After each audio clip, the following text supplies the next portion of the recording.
سلامونه او نیکې هیلې دوستان، الله پاک دې وکړي چې جوړ او د صحت جامې به مو په تن وي.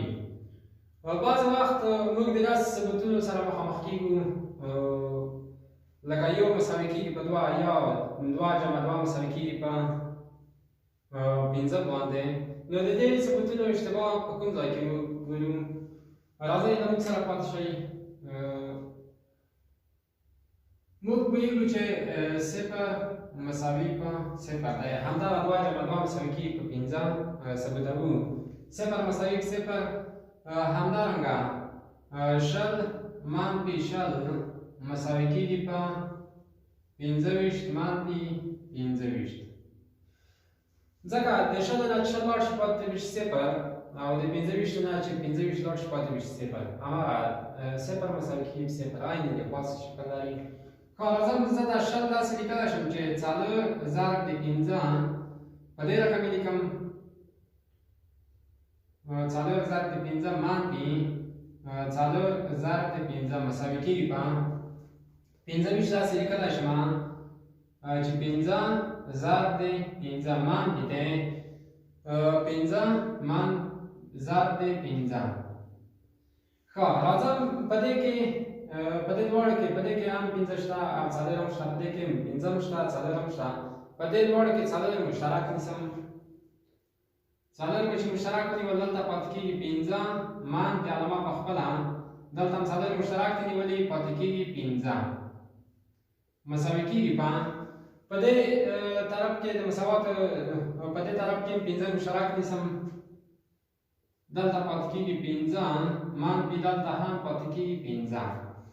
راځم د مساوات د دواړه طرفونه په پنځه منفي پنځه ویشم، دلته هم پنځه منفي پنځه شته او دلته هم پنځه منفي پنځه شته. د مساوات د دواړه طرفونه په پنځه منفي پنځه ویشم.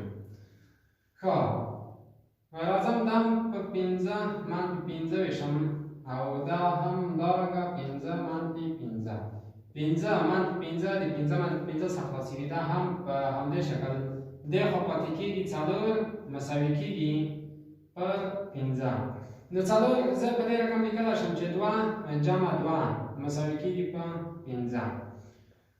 دا خو موږ ثبوت کړه، کوم مشکل پکې نه و، خو مشکل به په کوم ځای کې ستاسو په نظر؟ تاسو لږ فکر پکې وکړئ. ښه، راځو مشکل د دې ثبوت مشکل ستونزه په دې ځای کې ده. په دې ځای کې ځکه ستونزه ده موږ چې ووایو د دې ځای موږ ثبوت صحیح کړی. ښه، ستونزه په دې کې داسې ده چې څلور ضرب د پنځه منفي پنځه مساوي کېږي پنځه ضرب د پنځه منفي پنځه. نو دلته چې موږ د مساوات دواړه طرفونه په پنځه منفي پنځه وویشل، پنځه منفي پنځه مساوي کېږي په صفر، د پنځه نه چې پنځه لاړ شي مساوي کېږي په صفر.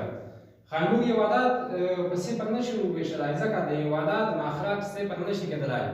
موږ که هر عدد په صفر وویشو د هغې حاصل مثلا یو عدد دی ا تقسیم په صفر، د حاصل ده لا یتناهي، یعنې ضریب شوی نه دی. موږ دا عدد نشو محاسبه کولی چې ا تقسیم په صفر څو کېږي. نو د ثبوت ستونزه په دې ځای کې وه.